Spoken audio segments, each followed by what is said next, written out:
Hello and welcome to Arsenal Analysed Live. I'm not too sure what episode it is, not that we're keeping count. I hope everyone is well and dandy today, wherever you are watching live across the world or whether or not you're watching this back as a video. I'm joined by a couple of regulars on the show to digest everything that's happened, the good, the bad and the ugly in September. But without no further ado, let me introduce the regulars that you should know by now. And just in case you don't, up first, we have Neil. How are we doing, my friend? Good, man. Thanks for having me back, Jake. I really appreciate this. I may have to start paying some rent now.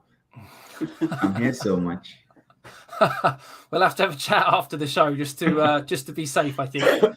And up next, a man that needs no introduction as well, and a small announcement, if you will, before we do introduce Keith. He will from now on be the official co-host for Arsenal Analysed Live and a new up-and-coming series on the channel, which was supposed to be a few weeks ago. Unfortunately, due to the Queen's passing, we were unable to go live with it. That is something called Instant Analysis, which will be covering all of the domestic and European Cups. And Keith will also be co-hosting that with me. But Keith, how are we doing this evening, my friend? I'm very, very well. Thanks tons, by the way, for asking me to be the Batman or the Robin to your Batman, should I say? It's fine. You can be the Batman if you want. No, I don't want to be the Batman at all. That's you. You can really No, it's really, really awesome to be part of this. It's fun. It's something that I like it because there's literally no responsibility on my shoulders. You have to do everything. I just sit here and chat to you about football. So it's literally perfect. But yeah, I'm all good. Thanks for having me on again. And looking forward to tonight. It feels like forever since we last sort of done any content. I don't even know when the last time was, but it just feels like ages ago. So it does. I've been looking forward to this all day. Good. Yeah, I've been looking forward to it too. I do enjoy the live shows, and I'm looking forward to having that new edition in the calendar month, so we should be able to squeeze a few more live shows in. And we've got Judge in the chat as well. He was supposed to join us tonight. He is a channel member, the very first on the channel, in fact. And if you do want appearance opportunities to come and answer some questions alongside myself, Keith, or Neil in the future, go and check that out. But Judge, thank you very much for joining us again this evening. Hopefully we can get you on sometime in the future. And let's just dive straight into things. I'm going to come to you first, Neil. September was a month of games that should have been around 5. We ended up with 3 in the end. A defeat to Manchester United at Old Trafford 3-1, followed by a win away from home back in Europe against FC Zurich. 2 postponed games followed, Everton and PSV, and then we finished the month up with a 3-0 victory against Brentford. But just wanted to grab your sort of general thoughts before we sort of get under the microscope a bit further. The good, the bad, stand-up performances, stand-up players from September.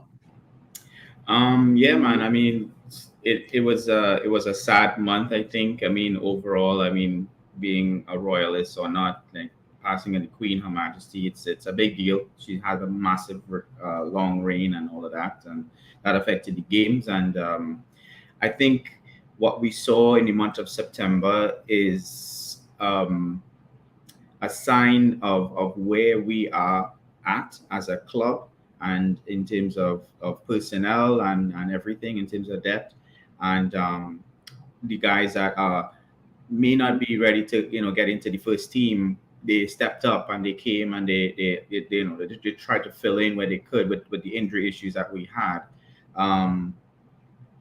Thankfully, we were able to bounce back after the United loss with those 2 wins. It shows a different side of Arsenal. I feel it shows some steel in the team now, and it shows that there's more than just a surface level to this team, and there's some actual depth that may not be ready, but at the same time they're ready and willing to go there and put in a performance. So overall, I think our month for September was a decent month. It wasn't all that bad. Absolutely. And, obviously United was our first big test, if you want to call it that. I know they're in a rebuild of their own. But it was our first big test against a so-called Big Six team. And although we lost, you know, it would be stupid to think that we were going to go on this unbeaten run for months and months and months. It was going to eventually come to an end. Unfortunately, it came at the hands of Manchester United. But we move on. And as you said, great mentality to bounce back, although it was only a 2-1 victory in the Europa League, followed by a league victory. That's what's important. And I'll come back to you in just a moment to speak with you about the rescheduled fixtures, because it's put a bit of it's made it a bit more hectic going forward in what is already going to be a hectic season because of the World Cup. But Keith, coming to you next, same question, sort of general thoughts, the good, the bad, standout performances, players. What are your thoughts? I'll start with the bad, which was the Man United game. I was devastated. I mean, I didn't think we played terribly. I think the tactical changes that Mikel Arteta made towards the end. To start with, I was quite disappointed. I was like, "What are you doing? There's no shape to this," and we saw that there was no shape. But for a long time, we've been looking at Mikel Arteta thinking that he's a little bit too pragmatic and not attacking enough, and he threw caution to the wind, and it backfired. The thing that irked me the most was like the WhatsApp chat groups that I'm in, and there's like Man United fans in there, and we know what they're like. They disappear for months on end, and then they get a result, and all of a sudden they're the greatest team in the world. So I had a few rows with a few people that evening. But then Neil actually has made some really good points there. Firstly, with the passing of the Queen. Yeah. I was watching the Europa League game, and then the news came through. It was around half time that the Queen passed away, and that's right. Even though I'm not a royalist, it affected me quite profoundly, and I struggled to get into it in the second half, and I switched it off in the end. Even though we did the minute silence, I don't know. It was it had quite an effect on me. I couldn't really get into it. But from what I saw, Marquinhos I thought was really good in the first half, and he was a standout for me in that game. But as I was saying, the things that Neil just said, we've got a little bit more depth now, and that was the thing that finished us off last season. And even though it's not quite where it should be, there's definite marked improvements in the depth of the squad and the way we responded to the Man United defeat as well. And then we move on to the Brentford game, and some people have said that Brentford weren't at the races. I think it's more a case we didn't allow them to be at the races. Yes. We played so well. And I would just like to say that winning away at Brentford is not for everyone. It is not for everyone, United included. And I was on... United specifically. Specifically. And big up Albert in the chat. Funnily enough, I was on his channel at the beginning of the month, and I think everyone on the panel then was quite concerned about that game as it being a potential banana skin. And then I think we kind of further sort of talked about that on this channel about the one sort of game in September that could have been a potential L. But hey ho, like you said, winning away from home at Brentford isn't for everyone. So we move. So getting away from the easy questions, there were a couple of debuts in September. One for me was really important because of squad depth, and the other really special. So we'll start off with the important one, and that was Marquinhos. Keith, you mentioned him just a moment ago, so I'll come straight back to you with regards to Marquinhos, a player that no one really expected, I suppose, to see feature often in this Arsenal squad, a player that was potentially touted as to going out on loan for the season. Now, all of a sudden, I don't want to kind of get ahead of myself or too excited. I know Arsenal fans could be guilty of that at times, but another sort of Martinelli-esque type signing, £3 million, powerful, skillful, exciting. What are your thoughts and what have you made of his impact so far? You literally just stole my first line there. I was going to say I get definite Martinelli vibes because exactly as you've correctly said, we weren't expecting him to get much of a look in. I suppose the Europa League games and the Carabao Cup games you would expect, but he made a real impact in that first game, and it looks like we've unearthed another young Brazilian gem. The Edu factor has really kicked in there. He was absolutely brilliant from what I saw, and he had so much confidence. And his reaction when he scored, you see him when he was down on his knees. It meant so much to him. The kid crying, it meant a huge amount to him, and that's what you want, isn't it? You want players who are playing for our club, and it means that much to them, just that much. So yeah, very, very impressed with him. As for the other debut, if you want me to jump straight into the other debut, it was We very certainly indulgent. can. We It was certainly very can. indulgent, wasn't it, of Mikel Arteta, according to some people. But I don't know about you guys. I don't know what you mean. I was sat there watching it. I was thinking, come on, let him come on.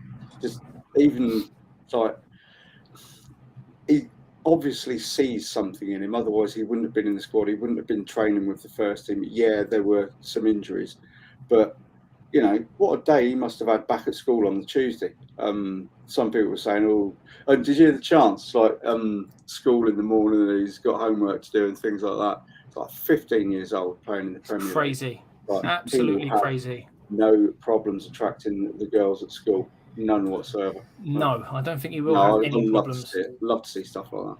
So no, it was beautiful. Yeah, 15 years old, 181 days officially, the youngest ever player to feature in the Premier League. Not only that, but obviously eclipsing the previous Arsenal youngster, which was Cesc Fabregas, who went on to become a okay-ish player. I think we can all agree. But coming to you, Neil. Well, two questions, two players, same as Keith. Give me your thoughts. I know that we're seeing we're kind of doing a comparison to Martinelli, but I think this player Marquinhos is going to be a touch above Martinelli. I'm seeing more than just what Martinelli did when he just came onto the scene, and that is not just speed, but skill and ability and strength. You know, when his first game was against Chelsea, I believe it was during preseason, and I feel as if when he was holding up the ball and holding up the player at the same time, I saw something like, oh my God, where is this guy? Where has he come from? Because he's going to be something special. And I know we look at Alexis Sanchez as a snake and all of that, but he gives me that Alexis Sanchez vibe, to be quite honest. Moving on to Nwaneri, I think Arteta does see something in him, but he's also trying to irritate who's already been irritated by Arsenal so far for the season, because we're doing well, and because apparently we've played a bunch of secondary school football teams to be at the top of the Premier League. Yeah, I think we touched on it during the previous episode, didn't we? About how all pundit, or a lot of pundits and ex-pros seem to have a problem with Arsenal for one reason or another. People just love to hate Arsenal, and it goes back to the George Graham days when he kind of alluded to it. But one thing I did want to sort of talk about with regards to Nwaneri is the comments from pundits as well. So I don't know if either of you have seen sort of clips or interviews on things like TalkSport, for example, Match of the Day from people like Danny Murphy, Abong-Lahore, among others, just continuing to stick the knife in about a 15-year-old who has come on for Arsenal and made his debut, even if it is only, a few minutes. And we might not even see him again this season. We may not. But Keith, coming to you, what are your thoughts on this sort of continued criticism of Arsenal, more specifically, Nwaneri and apparently Arteta's ego? Firstly, I refuse to watch TalkSport. Even when the clips come up, I don't watch them. I refuse to give them any airtime. But the thing is, from my point of view, when these clips come up, you know what they're saying, because they wheel the same old faces in again. It's people like O'Hara, Abong-Lahore, Jason Cundy, then you've got Danny Murphy on Match of the Day, and it is the same old faces, and they're taking money off Simon Jordan because he knows that they're going to say what he wants them to say. Yeah. It's almost like it's his agenda more than anything. I don't know how accurate that is. But yeah, I think you might be right. Maybe Mikel Arteta has done that, and he thinks, I want to get under these people's skin a little bit more, because again, as you rightly said, it goes back to the George Graham days. It might even go back to Herbert Chapman, because he wasn't especially popular because he left Huddersfield to join us, where he'd won 3 titles there. Then he came to be our manager, won 3 titles again. So maybe it goes back that far. But they love to hate us, and sometimes it really winds me up.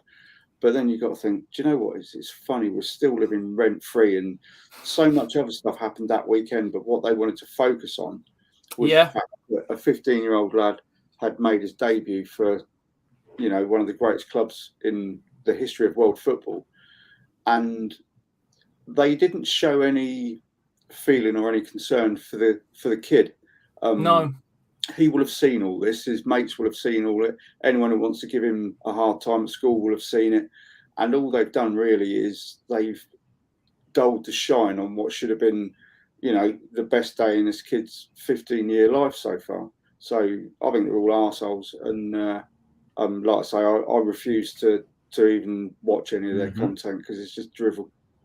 Yeah, I'm the same. It's one of those where I don't watch the content like you guys don't, but it gets picked up on social media, it gets blown up, and it's just absolutely ridiculous. And for that reason, like you said, Keith, that's the reason why he's probably going to have seen it, because friends in school or people that want to mock him about it, kids at that age constantly on their phones. He's probably been sent God knows what on WhatsApp and whatever else. So yeah, it's not nice because, especially when it's coming from ex-pros who, if they were in his shoes at that age, will have gobbled up that opportunity to have come on for a club like Arsenal.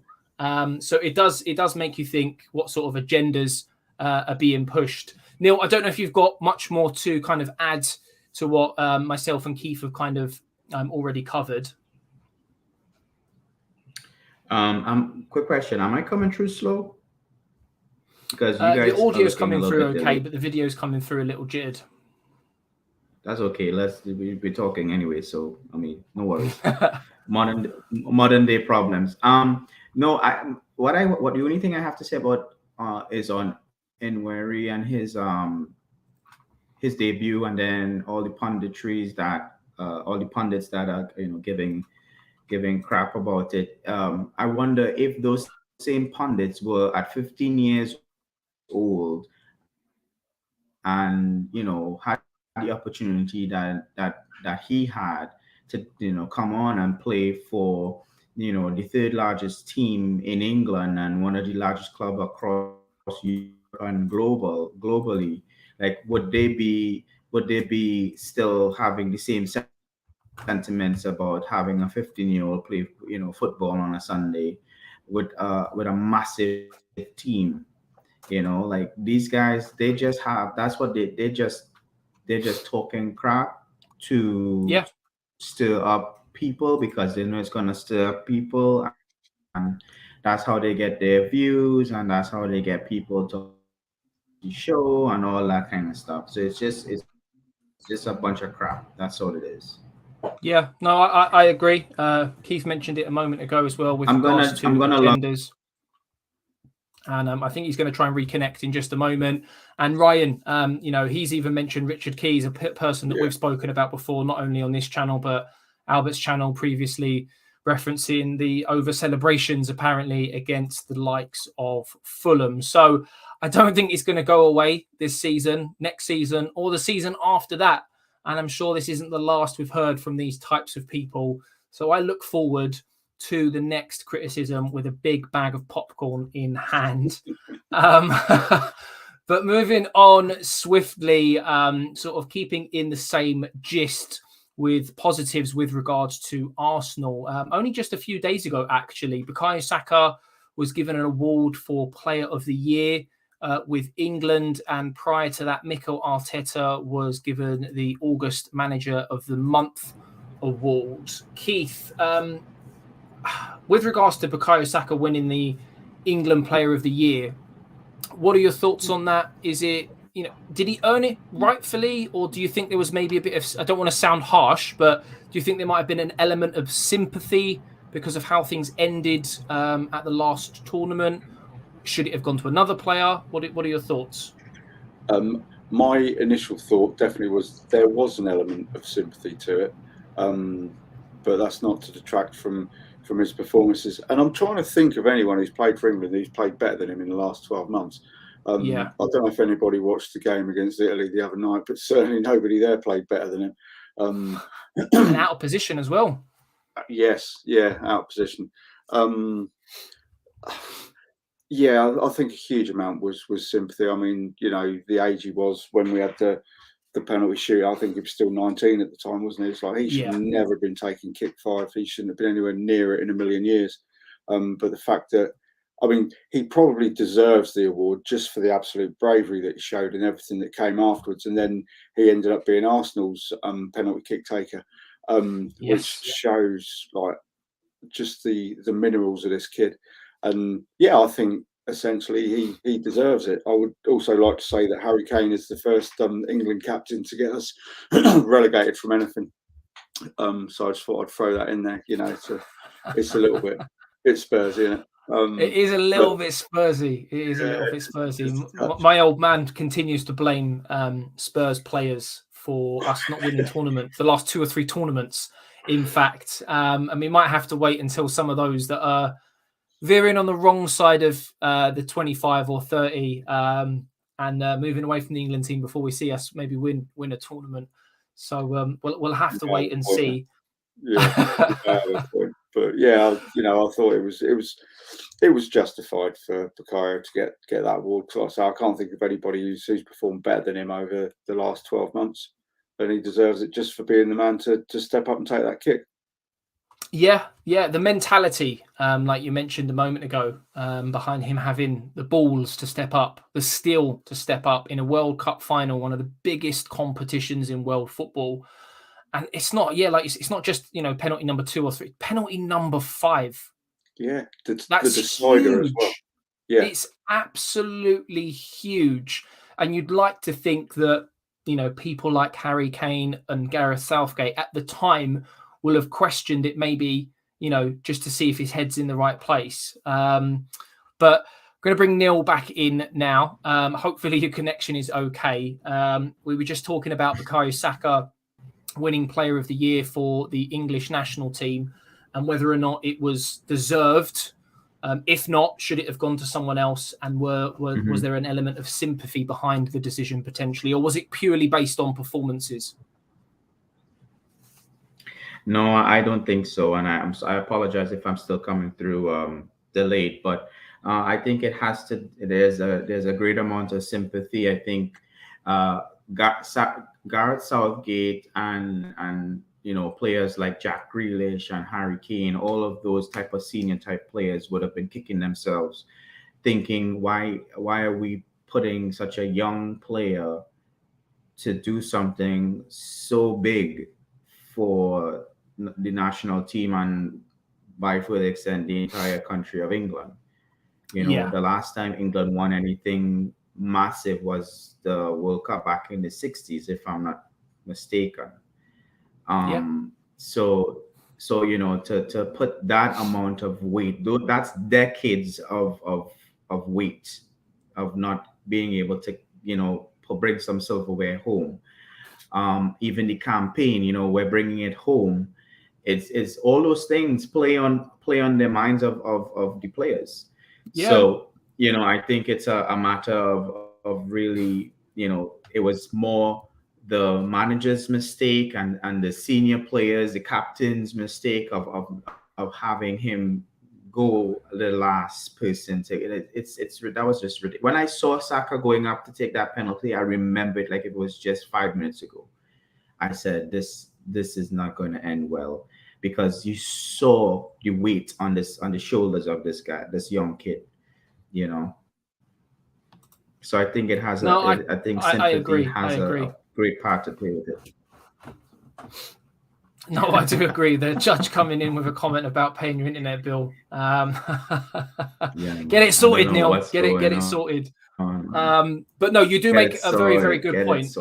Me and Keith didn't mention it. Was Jack? I think you said Jack Grealish, who at the time was still at Aston Villa, I believe, captain of the club, the main man. And you would have thought that someone like that, who is used to the pressure. In some respects, even though it was his first kind of big tournament as well, that maybe someone like him, used to dealing with pressure, an older head on shoulders, may have stepped up and taken that penalty. But it's one of those, isn't it? It's a double-edged sword. You don't want to, in some respects, force players into taking penalties because it can have the same outcome.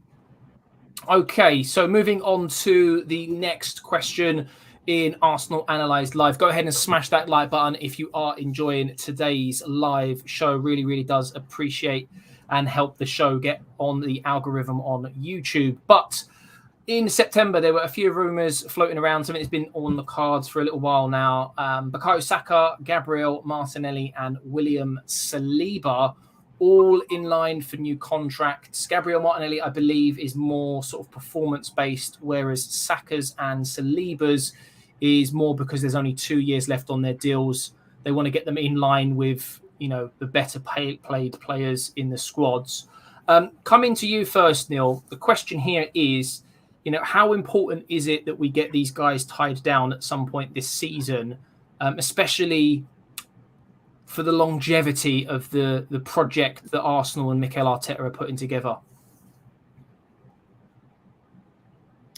I think it's as a sport. It is as important as anything like winning a trophy, because it's gonna take the talent and the dedication of these young players like Martinelli and like the Sakas to take the team forward. They need to sort this out as soon as possible. These are the players that will and has been taking the team forward. Not will take it forward, but has been taking the team forward. So it's very important. It's one of the things that I like to see is being proactive, a club being proactive, not just in the market, but in-house as well, and knowing the talent that you have on your hands and what you need to do to secure it. Now, does that mean I'm saying go give them £350,000 a week? I'm not saying that. Don't jeopardize the finances of the club. We know that. We've seen that story. We've heard that song before. We don't. Indeed, we have. Need that. And if the player is forcing that type of wage, then that it's all about money.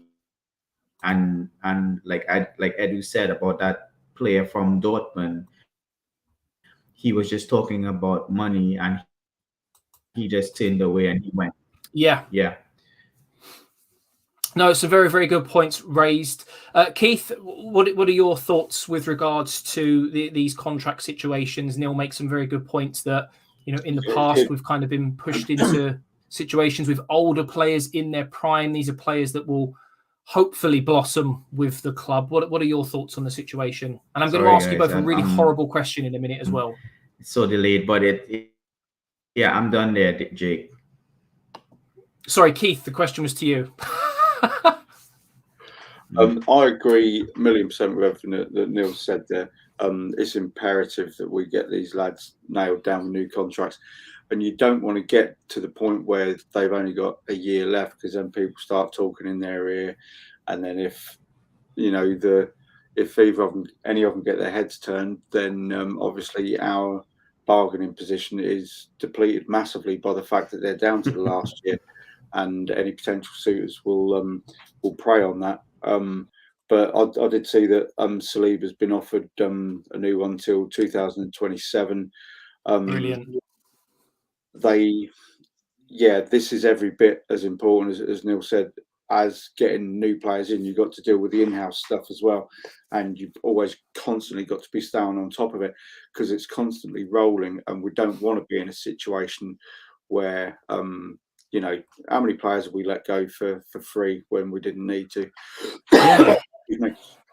You know, essentially, we're still a business that needs to be run, and part of the process is Arteta has his model of players that he wants, and all three of these lads fit that. So yeah, it needs to be done. It's so important. I completely agree. I've got literally nothing to add because I think you both have covered it really, really, really well. And as an Arsenal fan, or even as an outsider looking in, you know, it doesn't take a brain surgeon to realise how important it is to not only tie down just general talent, but talent on this level. It's so important.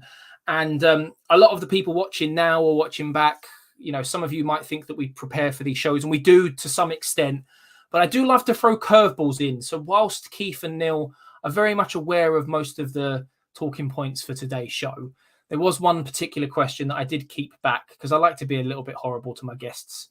And Keith doesn't like it when I don't give him enough time to think about it. So I'm going to come to Neil first with this question.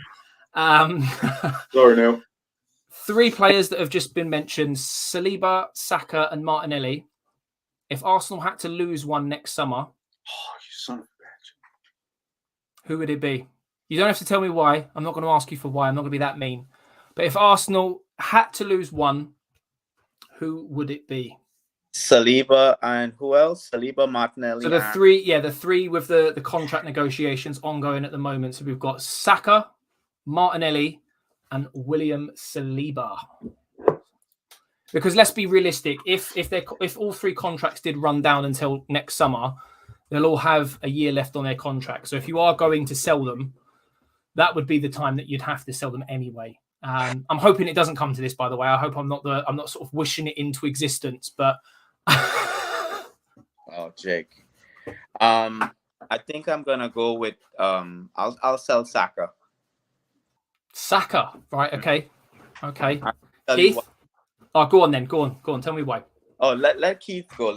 Let Keith go. I love Keith can go, and then I'll come back to you with the why afterwards. So, Keith, what are your thoughts on the question? I know it's not a very nice one.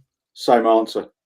That was the as soon as you asked the question, that was my first answer. I won't give my reasons. I'm interested to know what Neil's are. To be honest, to see if they're the same as mine. And as Neil went first, it's only. I'm actually really interested to hear because I wasn't expecting you to both go for the same player, and I was expecting Saka to be the one to stay due to the ties to Arsenal coming through the academy, so on and so forth. Yeah. So I'm very, very surprised. Neil, speak to me, mate. So it's not nice to have the tables turn on you like that, Jake. Remember, so next time, reason why. Are we losing you there, Neil? We've lost Neil. We've lost Neil. So Keith, unfortunately, you're going to have to tell me why first. Pure economics. I think his saleability, if he was to go within the next 2 years, his value would be much higher than any of the other 2.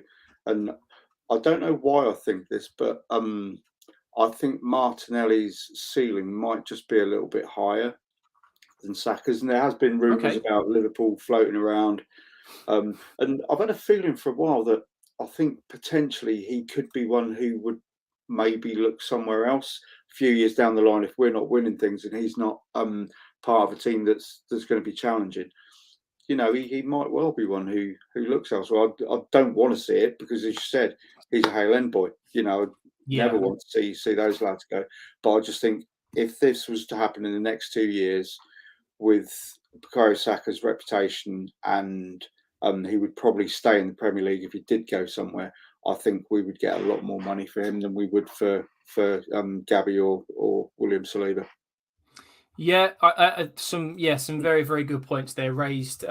We have the English tax with players like Saka and others, so it's a very, very good point. And Martinelli's an interesting one because obviously they play pretty much the same position. I know it's opposite sides, but effectively play the same role for Arsenal as inside forwards. And recently, with the way that Martinelli started the season, it's exciting. It's really, really, really, really exciting. But Neil, you can't get away from us that easily, mate. You can't blame connection issues to not answer the question, I'm afraid. So, so come on, you're gonna have to give it to me. We're not moving on until I hear the why. I think my why is very simple. I think what he's been doing for the last couple of seasons has raised a lot of eyebrows, and I'm not just talking in England. I'm talking he's raising and turning heads in like major Champions League winning teams, the Real Madrids, the Barcelonas, Bayern Munichs. These teams would love to get their hands on Saka, and if we have to sell him, it would be to one of those teams, and we should get a hefty price because he's going to change any team. He's going to bring a lot of dynamism to the team, and I think that's why he now has a proven track record of playing magnificent football, and he can really take things on for his age. He's a professional player. He's not like some flashy type of kid that wants to just be about the glam. So yeah, I think if it has to be one of those three, it will be Saka, and that's my reason why. Good. Well, I promise you now, I've got no more surprise questions for this episode. I'll save the next one for this episode. Yeah, I'll make sure I try to spice it up moving forwards for future shows. But moving on to a constant talking point in the Premier League, not only this season, in previous seasons, outside the Premier League, international football, you name it, it always seems to dominate the headlines every other weekend, and that is VAR. And in game week 6, we saw 4 major VAR decisions go the wrong way, depending on who you ask, one of which was the Arsenal-Manchester United game, the supposed foul from Odegaard on Eriksen, which then resulted in Martinelli scoring. That was chalked off. We saw another incident in the Chelsea-West Ham game where apparently there was a foul on the goalkeeper, and then we saw 2 what should have been offside in an Aston Villa Man City game, and then the Spurs-Fulham game. Too many times now we've seen decisions go the wrong way. We're being told that there's going to be a semi-automated VAR brought into the Premier League potentially. Premier League clubs are going to be voting on this next season. It was introduced for the Dynamo Zagreb game against Chelsea in the Champions League. This will be offsides only, which will help give split decisions very, very, very quickly. It won't help with the inadequacies of referees not being able to give fouls correctly. But coming to you first, Keith, talk to me about VAR. How can we change it? How can we improve it? Semi-automated offside decisions is one of potentially many steps in the right direction. Okay, so I have lots of notes on this. I'll try not to bore you all too much. I watched the video release that FIFA did with the semi-automated VAR, which is just offsides. The first thing I noticed that the FIFA refereeing panel is chaired by Pierluigi Collina. Now I was just thinking, is there any chance we can swap him for Mike Riley? He can go FIFA, and we'll have Pierluigi like running PGMOL over it, because this is the best referee that's ever walked this planet easily. There's not even a conversation about. There's nobody who's even close to him, and I hate VAR. I wish it had never come about, or I wish that we could have it run in the same way that you've got in rugby union, rugby league, or Hawkeye in tennis. It's as it is now. It's too open to be abused by people's genders, and we're seeing that. We see it week in, week out. Like you said, with the 4 decisions that weekend, it feels so long ago. I had to watch them back again today to try to remind myself of those. But with the semi-automated one, let's face it, VAR's not going anywhere. Much as, whether we love it or hate it, it's not going anywhere. So what they're trying to do is improve it. Now, there's going to be a sensor in the ball. Now, this sensor is going to beam signals to these computers that are all around the pitch 500 times a second. and Yeah. each player has got 29 sensor points on them that these cameras can pick up. So it will know instantly whether they're offside. It will know the split second the ball is played. And they're saying that the offside decision will be given within a second. And they're going to show, it's not going to be the true footage, it's going to be computer generated images are going to be shown up on the screens. So the communication is going to be there with the fans, which is so important because we don't get to see it. You know, we get the VAR decision on the big screen, and then they'll say what the decision is. They don't show it like they do in tennis and in rugby league and in rugby union. So it seems like they're showing a little bit more respect to the fans. And I don't know about you guys, the worst thing is I'm now at a point now, whenever we score, I'm thinking, what's this going to be ruled out for? Or as soon as you see the replay and you think, oh shit, that looks really, really close to being offside. And then you got to wait. I think the average is 35 seconds. They had Dermot Gallagher on there as well. And he was saying the average is 35 seconds in a Premier League game. That's an eternity. Whereas if they can do this in an automated way within a second to let us know whether it's a goal or not, it can only be good for the game. Because like I say, I don't think VAR is going to be going anywhere anytime soon. No. Now that it's here, it's here to stay. I think if VAR was going to be thrown to a side, they would have done it by now. And you make some very, very good points with regards to other sports and how similar systems are used very, very well. Annoyingly, I can't remember exactly what international tournament it was, but I think it may have been the first one after VAR was introduced. We were shown exactly how VAR should have been used to date. It seems to be used in European competitions at club level very, very well. And whilst offsides seem to be moving in the right direction, my concern, as is yours, Keith, and I'll ask you your opinion in just a moment, Neil, is the fouls, the handballs. That's still very much going to be opinion-led. And there are so many cases of similar situations where a handball is given in one fixture with one referee and then not in a different fixture with a different referee. And that's my biggest concern. Neil, coming to you with regards to just sort of VAR in general, you know, we saw 4 very big and bad decisions in just one game weekend out of 34. Still a long, long way to go in this season. And I'm sure it's not the last time we'll hear about VAR for good or bad. But what are your general thoughts? How can it be improved? I think when we see the first bad call, I think the referees call each other and be like, listen, if we have any other calls like this, I think we should, go with what I just did, just so that they have some level to show the consistency there. Like, how is it possible to have those similar type situations over the course of a playing weekend? Like, it's crazy. It's really sad. It's unfortunate. I guess it leaves controversy in the game, which is a big part of the game. It's always a huge talking point. But these referees have to be very, very careful, because the more they allow technology into the sport, they will soon become very, very, very null and void. They will not be needed.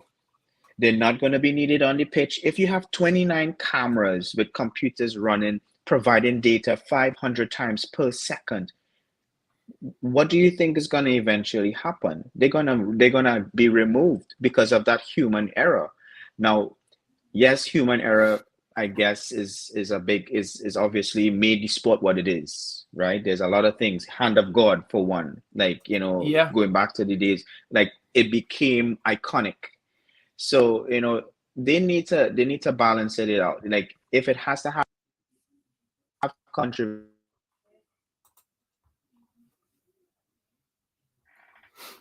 Looks like we've lost Neil there again, unfortunately.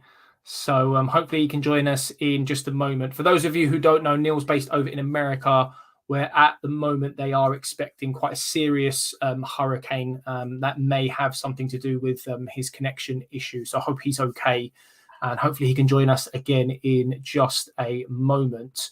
So we'll move on to the next question.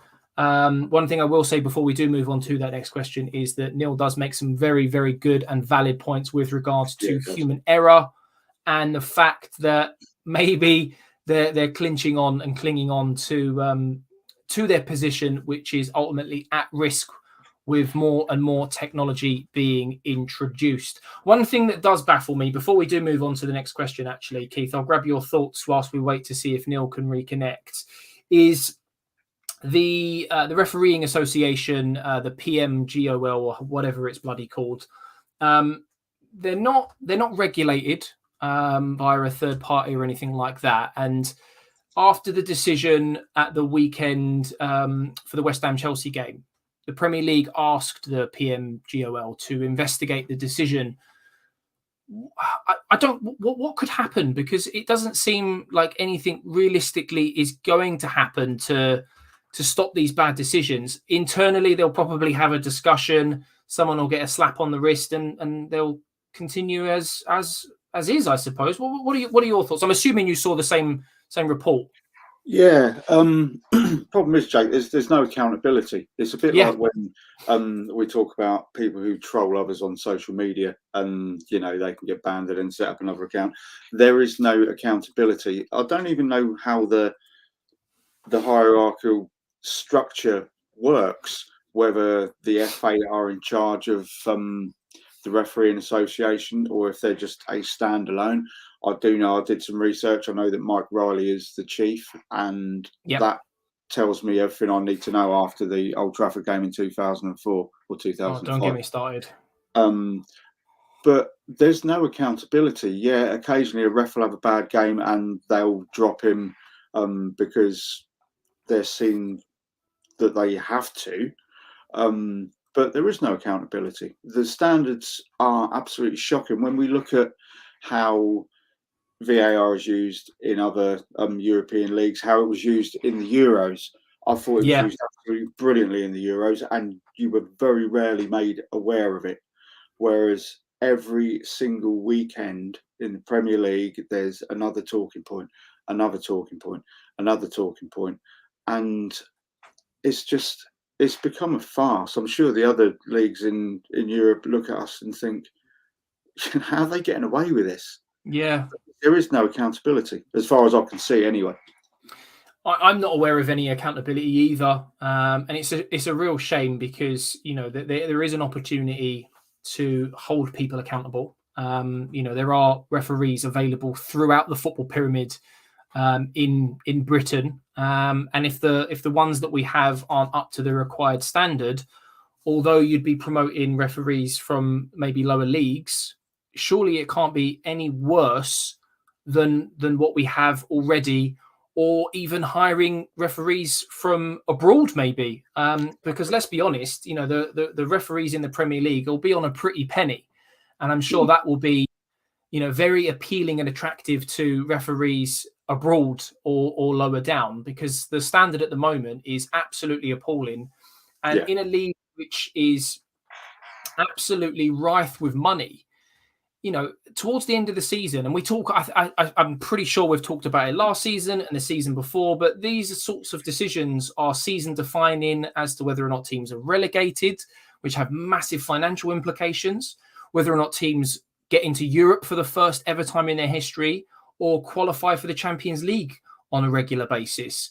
And these are just a handful of the reasons as to why these referees, if you want to call them that, needs their heads screwed on a little bit more. But loosely there, Jake, referees. I don't know what we should call them, but yeah, like you say, the margins become finer every year, and when they are affecting the livelihoods of certain people, it's not just like the players and the managers. You're looking at people that work behind the scenes, the people that work in the canteens, or the chefs, the cleaners. If they get relegated, lots of them have to lose their jobs, and they need to be held accountable for things like this, because it's really important. Yeah, absolutely. And Ryan made a very good point in the chat as well. I don't think we've mentioned it yet, or if one of us have, I'm clearly not paying attention, need to wake up. But yeah, it's a very good point. A a lot of referees recently from the Premier League are not being used at international level, and I can't even remember the last time a British referee was used in a European final either at club level, which used to be the norm for quite a few years. So it does make you wonder. But this is a subject of conversation that we could go on all night with, and we'll be showing. I know, and Arsenal Analysed live will be on throughout the season. So this won't be the last time we talk about VAR. I'm pretty sure of that. But another really important thing that we need to talk about before we move on to a couple of quick-fire questions to finish up today's episode is injuries. Arsenal, as we get into the rhythm of things, fortunately, it hasn't affected us too much as of yet, like it did last season. But in the month of September, Partey's been injured twice, although he is now said to be potentially available for the North London derby. Elneny has picked up a long-term injury. Zinchenko picked up an injury just before the Brentford game. Emile Smith Rowe has an ongoing on and off, not only fitness issue, but a problem with his groin. Fabio Vieira picked up a problem in pre-season and was only recently available for the game against Brentford. Cedric has picked up a knockout for a few weeks, and Nelson has been out for pretty much the whole season. It's a real concern. And when you look at the fixtures that we have in October, 9 in fact, which we'll come on to later, what are your thoughts, Keith? I don't mean to scare you. I know you've just dipped your head in complete and utter shock there. But we've got some big games in October against Liverpool, Spurs. We need to secure our European football in the next stage, essentially in the month of October. And these are important players. And now someone in the chat, Chippy Boy, has just mentioned that Kieran Tierney's injured, who came off against... I think it was Ireland they played yesterday, wasn't it? So, they continue to stack up. So what's the problem at Arsenal? What's going on? Do you know something? Is there something? How concerned are you? Unfortunately, I'm not one of these ITKs that hangs around Highbury and also Highbury. How old am I? The Emirates. I don't know what's going on, but I do have my theories. Now, some people have said because the training ground and the pitch at the Emirates are so hard, that's causing a lot of problems. I heard that. I don't know if this is the case, because if you look at the injuries, most of them are muscle strains. There's very few, if the ground is hard, that would suggest joints and bones, because, you get pounded. But it's like Tomiyasu, calf strains, Partey, calf strains, hamstrings, ESR, groin. I don't know what all the other problems are, but it kind of makes me think. I mean, our game's very much high tempo now, and it's changed a lot over the last, say, year, 18 months. Our tempo, because before we never really knew what Mikel Arteta's strategy or his style was, and now we see what it is, and it's very, very high tempo. It could just be that a lot is being asked of the players and the medical team and physiotherapy team. There may be an issue there. I remember when Partey came back for the North London derby at the toilet, and he came back too quick, and then his hamstring went ping again. So it could just be that. It could be that there are issues with the training and the physiological side of things. But it is really, really concerning. It's like I think we were like 5 games in when Zinchenko and Partey went, and that's 5 games in, and we're looking at an injury crisis already. And we were looking at, it was the back end of the transfer window. We're like, we need to get some players in, because we're like on the ground. And then Elneny, who, let's face it, he's not the best player to ever wear the shirt, but I love Mo because he loves playing for our club, and he'd run through a brick wall for us. But now he's out long term as well. I just don't know. It's very odd, though. It is very odd. It is very odd. And there was something that Arteta, before I come to you in just a moment, Neil, Arteta mentioned the Tomiyasu injury from last season, muscular as well. Like you mentioned, that it was him coming from a different league and adapting to a different pace, a different physicality.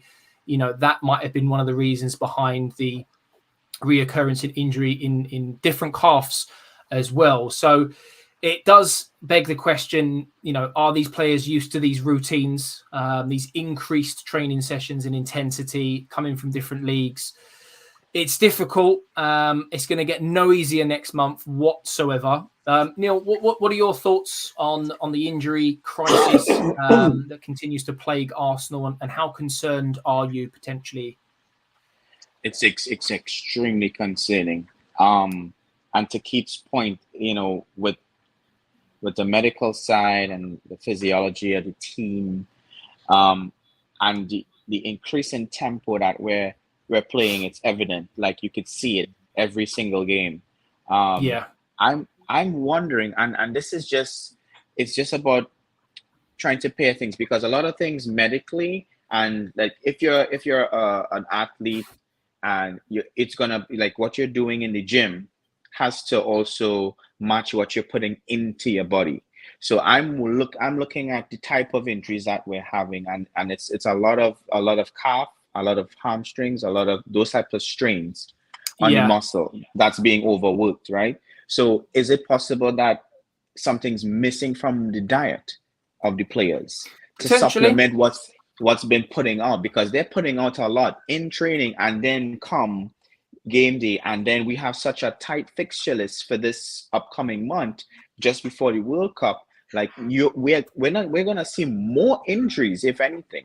So it's something to be very concerned about, and like, this is going to have a huge impact on how we transition into the new year for the remainder of the season.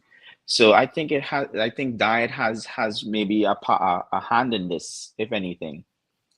No, you do raise some very, very good points with regards to diet, and how the physios are managing things, because from what I understand, Mikel Arteta is very analytical, very data heavy in the way he approaches things, leaves no stone unturned. And maybe it's something that they need to really go over with a fine-tooth comb and understand what is causing these problems. Because, Keith, as you mentioned yourself, this isn't a wide-ranging variation of issues in terms of, one's a knock, one's a jarring, one's ligament damage, one's it's all in around about the same type of injury. So you'd like to think that they're analysing things. It's easier said than done. But it's going to be a very, very tough month ahead. A lot of the players that I have spoken about just there, like Thomas Partey, for example, Zinchenko, Zinchenko is said to be available for the North London derby. Partey should be as well, according to Charles Watts. Vieira is now back from injury. The likes of Cedric and Nelson haven't really, I don't think they would have had much of a sniff around the squad, should they have been available, but it's not the point. And I think these injuries, regardless of squad depth, would have affected most teams in the Premier League, to be honest with you. Moving on to the final two questions. If you have enjoyed today's live show so far, please do go ahead and hit that like button. It really does help me and the channel out. Much, much appreciated. Subscribe if you're new around here as well. But the final two questions, starting with September Player of the Month, even though we've only played 3 games and nothing too crazy has happened. Neil, I'm going to come to you first. Actually, no, Keith, I'm going to come to you first because I gave you the most time in the last question. So coming to you first on your Player of the Month for September. Who are you going for and why, whilst I cycle through some of these comments? William Saliba for me. Gabriel Jesus has been so close. His work rate and his strength is phenomenal. But I've just been really, really impressed with Saliba. And I wasn't one of these fanboys that was crying for him to come in the team last season because I didn't watch him play. I don't watch French football. Literally, first time I saw him play was the first game this season. But after the own goal, I think it was against Leicester, he could have fell apart, but the crowd at the Emirates got right behind him. Yeah, they have. He's got steel, but not only that, his footballing IQ is absolutely brilliant. It really is his age. Yeah, he's Baresi-esque as far as I'm concerned. Anyone that knows me, what I think of Franco Baresi as a defender. I don't think you've mentioned him before. Maybe once or twice.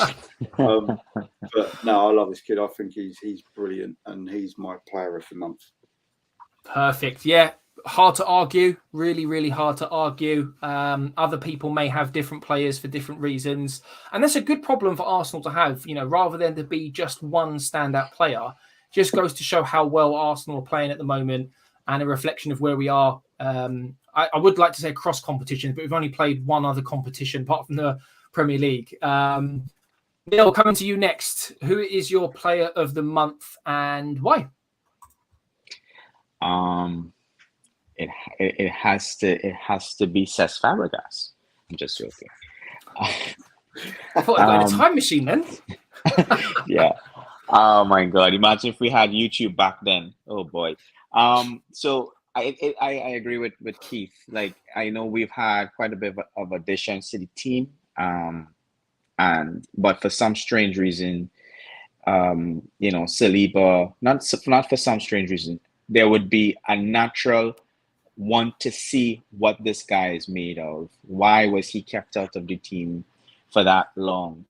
So, like, when you watch him play, the calmness that he shows when he has a one-on-one situation, the distribution, his ball carrying, his footballing IQ, it's evident that no reason when Didier Deschamps saw him for the international squad, he went up to him and he was like holding his shoulders and just watching him with so much love in his eyes, because he knows the quality he brings to his back line.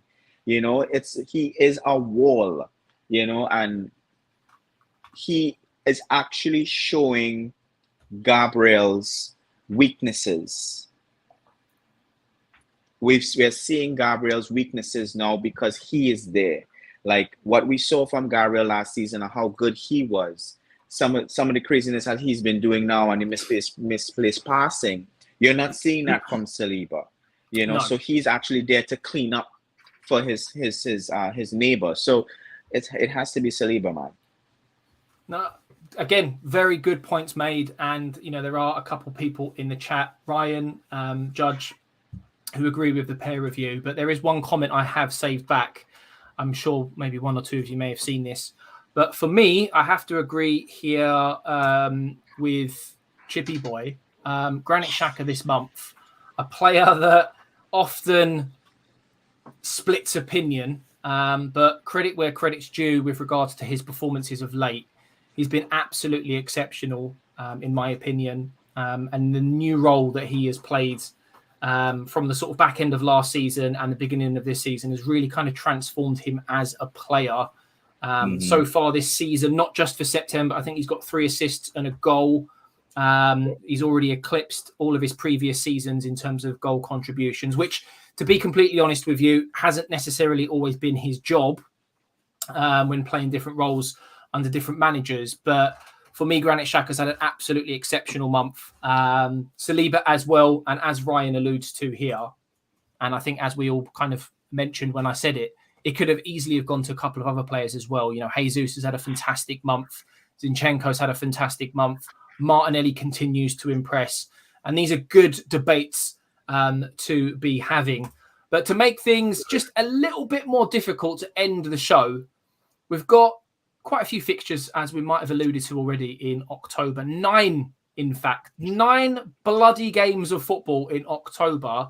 And whilst most football fans might normally moan that there isn't enough football, I think this might be a bit too much. We'll go through the games now. We'll start with the Europa League. Keith, I'm going to come to you first. We have Bodo Glimt, or however you pronounce their name, back-to-back games on the 6th of October and the 13th of October, before later in the month, back-to-back games home and away to PSV on the 20th and the 27th. So 4 games in the Europa League in total. What are your expectations? We've already got 3 points on the board, of course. Yeah, I would have to say Bodo Glimt, we've got to get 6 points in either of those. 6 at home against PSV, and probably draw away should see us through. And one thing I did notice when I was looking at the fixtures, the game against the Swamp Dwellers at the weekend is our only Saturday game. The rest of it is just Thursday, Sunday, Thursday, Sunday, Thursday, Sunday, Thursday, Sunday. But yeah, I think 3 wins and a draw should see us through.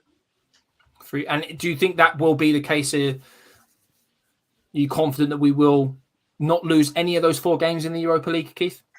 I don't think we will. I mean, I watch Dutch football about as much as I watch French football or Norwegian football. So, Same.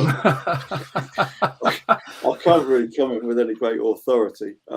But yeah, PSV, they're still a big club, but we've got to be better than them. I don't know where they are in the league. I did look a couple of weeks ago, and I knew they hadn't hit the ground running. I don't know how they're doing now, but yeah, we should be looking at, against the Norwegian team with 2 names. We should beat them home and away. We should beat anyone at home, really. Yeah. So yeah, 3 wins and a draw. Yeah. No, this is the one that concerns me. If there's any banana skin, this will be the one away at PSV. Like you said, Keith, a moment ago, the other 2 teams, with all due respect, they should be games that we win home and away.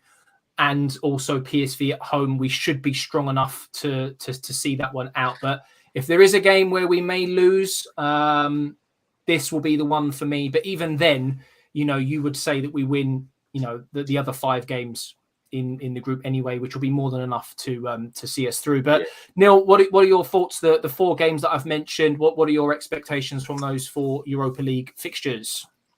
I think it's going to be along the lines of what Keith said, 3 wins and a draw. But here's my concern. My concern is not just going away, but going away to an intimate crowd. They are going to these teams, like the game against Zurich. They are going to put everything they have, and come against a team like Arsenal. They're not going to come and they're not going to take the game lightly. It's an opportunity to show themselves up against a huge team. So, I mean, I have huge concerns about going away to the Norwegian team. I have huge concerns about going away to PSV. PSV is a team that has history and heritage. We can't take them lightly, so we have to go there with like I told you guys before, when we were about to play Zurich, go with a team that's strong enough, maybe not a full strength team, but a team that's strong enough, not too many changes to get the job done in the first half. That's how we should be playing these away games. Our home games, I'm not worried about. But in a sense, sorry for the long-winded answer, but 3 wins and a draw. Perfect. One other thing. Go on. Xhaka should have a book and he should write it, and the name of the book should be Rebirth, because it's been a damn rebirth of Granit Xhaka this season. It has. I saw a tweet the other day saying it could be the biggest. What was the phrasing now? The biggest comeback story or resurgence story of the decade. He's like isn't it? It really has been great to see, considering what happened. And we've all had strong opinions on it. Let's not pull any punches. We've all had strong opinions on it. Always been respectful with those opinions, but it's nice to see. I love being proved wrong. I love it. Especially when it comes to Arsenal, and it means we've got a good player on our hands. But what makes October really, really tricky, Neil, with regards to fielding those full strength teams, is that we also have 5 Premier League fixtures. And that's where your injuries start to crop in, isn't it? When you've got players playing every single game, squad depth is really, really, really important. I'm going to come straight back to you, Neil, on this next and final question. Do get your answers in the chat. I would love to hear from everyone on the points tally that we may have in the Premier League. So we've got 5 games in the Premier League this coming October, a total of 15 points available, kicking it off with a home fixture against Spurs this weekend, followed by Liverpool, who, whilst haven't been in great form, always seem to play well against Arsenal. Then we have Leeds away from home, who have been a completely different animal compared to last season under Bielsa. Southampton, who haven't been that great, and then Nottingham Forest, who have been very hit and miss. So, points tally, please. Neil, 15 available. What's the points tally? How many wins, how many draws, how many losses? I'm going to go with 13. I'm gonna go with 13. 13. Okay, so that's what three wins, a draw, and a loss. Mm-hmm. Where's the draw and the loss? It's 4 wins and a draw, isn't it? It could be 4. Sorry, yeah, 4 wins and a draw. Yeah. See, this is why you're here, Keith. Mathematical genius. Jesus Christ. 4 wins. My draw is probably gonna come at Liverpool. Right. Okay. Easy 15 points. But what a fixture list, eh? So that's a serious list. It's a serious 5 games. So just by calculations, I just want to. I'll come back to you on this in a moment, Neil. I'll give you a chance to change your answer. But from what you've said, Arsenal are going to go unbeaten in October. 9 fixtures. We're not going to lose 1 game. Love that. 3 wins and a draw in the Europa League. 4 wins and a draw in the Premier League. So just keep that in mind. We're capable of it. Keith, how optimistic are you? How many wins, how many draws, how many points? I'm every bit as optimistic as my good friend in Florida, who I'm going to start calling the Juju man now, if you get this right. I think 13 points, which is the reason I didn't mean to correct you with your mathematics there, Jake. It's just that I'd sat there this afternoon looking at the fixtures and I'm glad you did, because someone in the comments would have done. Point. And here's how I think it's going to go down. We're going to beat the Swamp Dwellers. We're going to beat Liverpool. It'll be close, but we're going to beat Liverpool because we massively owe them. We just need to win against Liverpool. Weirdly, I think we'll beat Leeds. That'll be tough at their place. With, that's a way, yeah. Marsh has changed a lot of things and a lot of attitudes there. I think we're going to draw with Southampton and St Mary's and beat Forest at home. So I think the same as Neil. I think we're going to go unbeaten in October, and the certain sections of the media are going to watch us celebrate like we won the World Cup after every single game, and they're going to hate us even more, and they're going to start turning the screw. Because let's face it, they've turned the screw a little bit because we've improved so much, and that's where it's coming from. But anyway, I digress a little bit there. We're going to get 13 points in the league. Okay, 13 points. Not bad, not bad. Okay, so I'm just trying to think about where I'm going with this now as well. With regards to, I've given myself the most time, and I'm probably going to take the longest to answer the bloody question as well. But Spurs at home first. We've got a good record against Spurs at home, so I think we'll win that one. And I do agree with you, Keith. I do think we'll beat Liverpool as well. It's well overdue, and with the way they're playing at the moment, if there's ever going to be an opportunity... Yeah, if there's ever going to be an opportunity to do it, now is that time. I am a little bit concerned about the Leeds game away from home with the form they're in. And this would have been off the back of 2 games in Europe and 2 top sides in the Premier League, hoping that we will have qualified in Europe by then. So I do potentially see either a loss or a draw against Leeds. And then we've got, again, potentially... a group decider, if you will, against PSV, followed by another away game then at Southampton. So I'm going to go for 3 wins, a draw and a loss in October for the Premier League. The draw will come at Southampton and the loss will come at Leeds, which you probably wouldn't have expected because Spurs and Liverpool... That's a good educated shout, that. So I hope I'm wrong. I really do hope I'm wrong. And I hope you two are right. And I hope Chippy Boy is also right as well, because, an easy 15 points. We had Scott on the channel a while back and we all kind of winced a little bit when he said 15 points in August, and he was right. So you never know. You never know. Ryan, enjoying your comment there as well, Keith, with regards to Juju Man. Neil, maths definitely not on point this evening. I'm going to blame the fact that it's gone 9 o'clock.